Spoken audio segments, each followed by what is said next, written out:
Boa noite, amados irmãos. Sejam a graça, a paz, a misericórdia do Senhor sobre suas vidas, suas famílias, sua casa.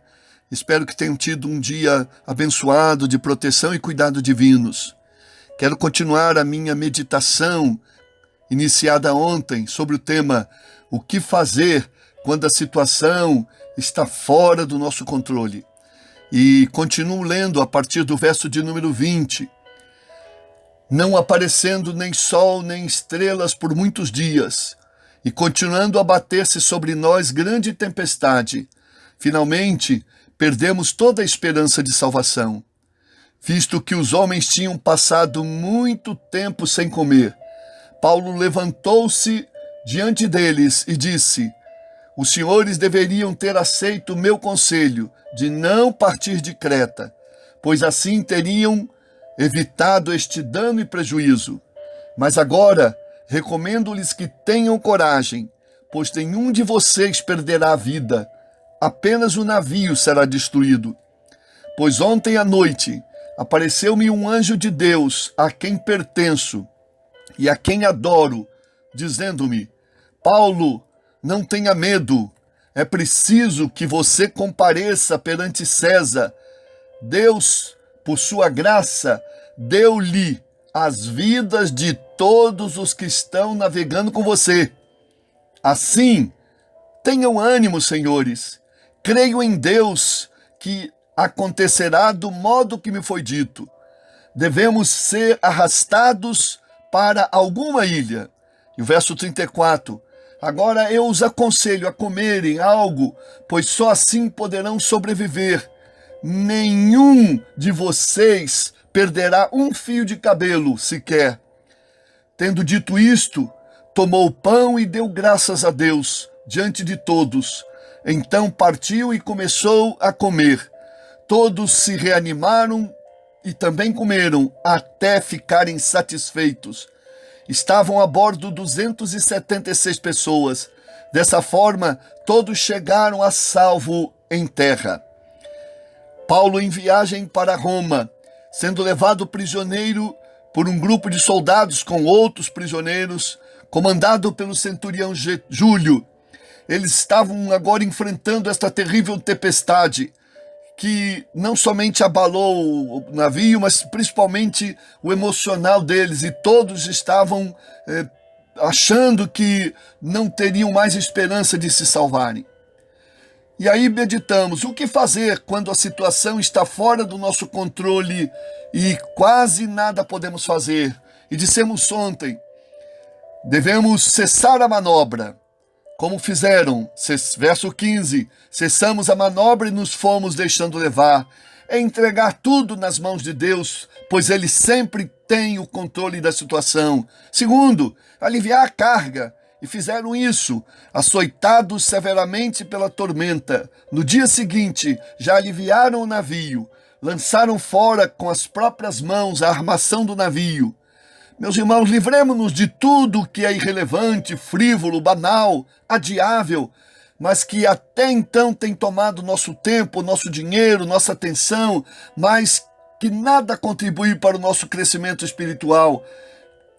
Também voltemos à simplicidade, apeguemos-nos ao que é realmente essencial, o nosso relacionamento com Deus, nossa saúde física e espiritual, nossa família e nossa biológica e nossa família espiritual, nossa fé e nossa esperança.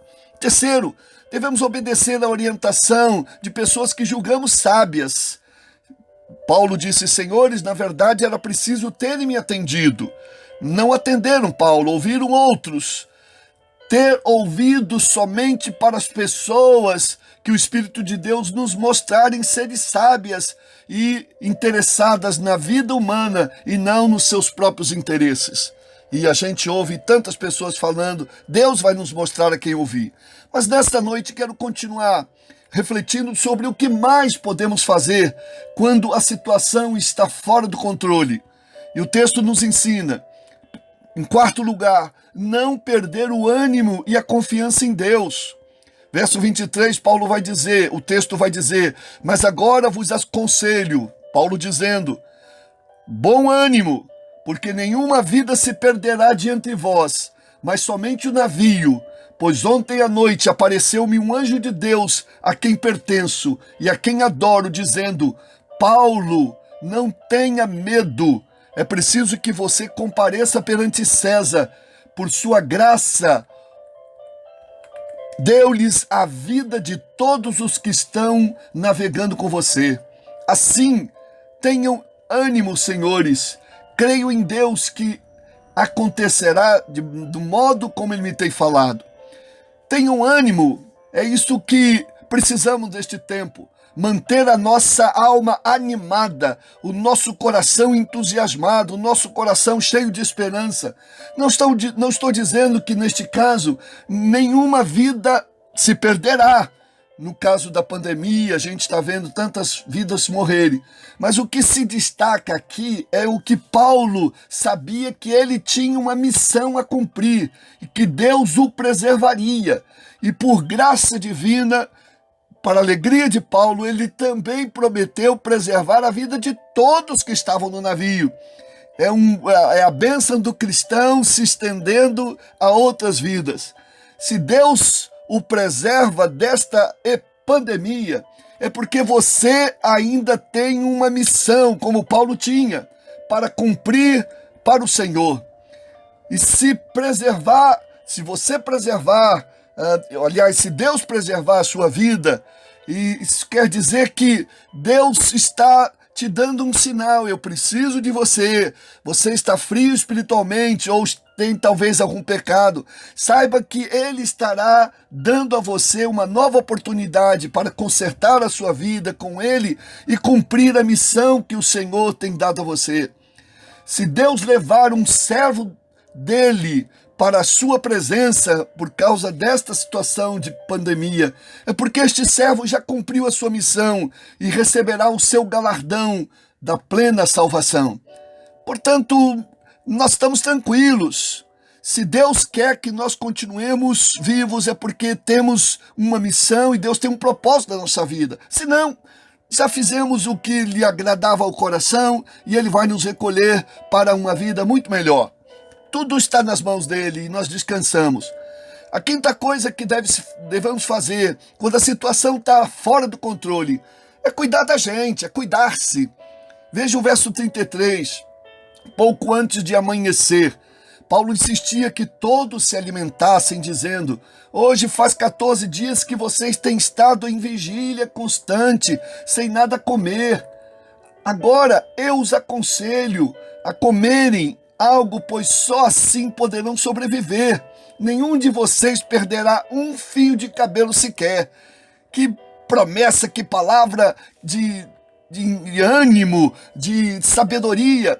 Meus irmãos, é tempo de também cuidar da gente, cuidar da nossa saúde, do nosso bem-estar, e ajeitar as coisas, cuidar das coisas que estão pendentes da nossa vida, algum tratamento que precisamos fazer, algum cuidado que a gente tem que ter especial com a nossa casa. Alimente-se e durma bem, mas não precisa dormir nem se alimentar demais. Faça um mínimo de exercício, brinque, ajude em casa, seja mais útil, cuide da sua vida cristã, espiritual, leia a Bíblia, bons livros de valores cristãos, cante louvores, ore, ouça meditações bíblicas e maduras, não sensacionalistas, compartilhe a sua fé, mantenha-se fiel a Deus. Então cuide de você, da sua saúde física, mental e emocional, para que você possa vencer este tempo difícil, essa tempestade, essa tormenta da pandemia. E por último, agradeça a Deus. É o princípio que devemos fazer sempre, agradecer a Deus. Verso 35 e 36, tendo dito isso, tomou o pão e deu graças a Deus diante de todos. Então o partiu e começou a comer, e todos se reanimaram e também comeram até ficarem satisfeitos. Meus irmãos, a situação ainda não havia mudado, a tormenta ainda era grande, mas eles pararam para se alimentar, para comer, para se reanimar, tanto fisicamente quanto emocionalmente, com a ajuda do servo do Senhor, que testemunhou diante deles do poder de Deus, da promessa de Deus. E então ele aproveitou aquele momento antes de todos começarem a comer e deu graças a Deus por aquele pão, certamente por aquele momento especial. Talvez aqueles homens acostumados com o paganismo talvez tenham estranhado tudo aquilo, mas viram o testemunho de um homem de fé, um homem que aprendeu a dar graças em todas as circunstâncias. Como diz 1 Tessalonicenses 5,18, deem graças em todas as circunstâncias, pois esta é a vontade de Deus para vocês em Cristo Jesus. Não pelas circunstâncias, mas nas circunstâncias. Às vezes a gente não pode agradecer porque a situação está ruim, mas a gente agradece na situação ruim, porque a gente sabe que Deus está presente conosco e Deus agirá de forma maravilhosa e miraculosa no tempo que Ele achar que for necessário. Portanto, não é tempo de murmurar, mas é tempo de louvar. Não é tempo de se desesperar, mas de esperar. Não é temer, mas agradecer pela presença de Deus e pela maneira maravilhosa como Ele agirá. Seja assim, sejam esses os passos que devemos tomar em nosso coração, em nossa vida, esses sentimentos presentes em nós, para a gente aprender a superar os tempos difíceis que estamos vivendo, e com a graça de Deus, essa tormenta do coronavírus vai passar e o Senhor estará conosco, ainda que haja perdas, mas Deus vai nos guardar e Deus vai nos abençoar. Podemos ter até perdas financeiras, podemos até ter uma crise mundial, uma depressão financeira, mas Deus nos abençoará e sairemos deste momento fortalecidos, e toda a humanidade também aprenderá uma grande lição espiritual para a sua vida. Deus o abençoe. Quero que você acompanhe comigo esta oração. Senhor Deus, Tu és o Deus maravilhoso, gracioso e bom. Tu nunca prometestes que nós não teríamos problemas na vida. Nunca dissestes que nós nunca teríamos tormentas. Mas uma coisa tu sempre dissestes e nós cremos, e tu realmente cumpres. Tu estás conosco em todos os momentos. Qualquer que seja o vale de sombra da morte, tu estás conosco. E nesses momentos difíceis nós contamos com a tua presença. É um tempo em que a gente não tem o controle de tudo, mas nós colocamos o controle da nossa vida diante de ti. Nós tiramos das nossas vidas todas as coisas que são inúteis e que não são relevantes. Nós tiramos, ó Deus, de nossa vida toda a altivez, a arrogância, e submetemos a ti quebrantadamente. Nós nos consagramos a ti. Nós queremos fazer a tua vontade, andar na tua presença, ter intimidade contigo. Ajuda-nos a sermos prudentes, ajuda-nos a cuidarmos mais do nosso físico, do nosso espiritual e do nosso relacionamento contigo. Abençoa-nos, Senhor, abençoa o teu povo, dá-nos uma noite boa e um dia abençoado de amanhã, em nome de Jesus. Amém.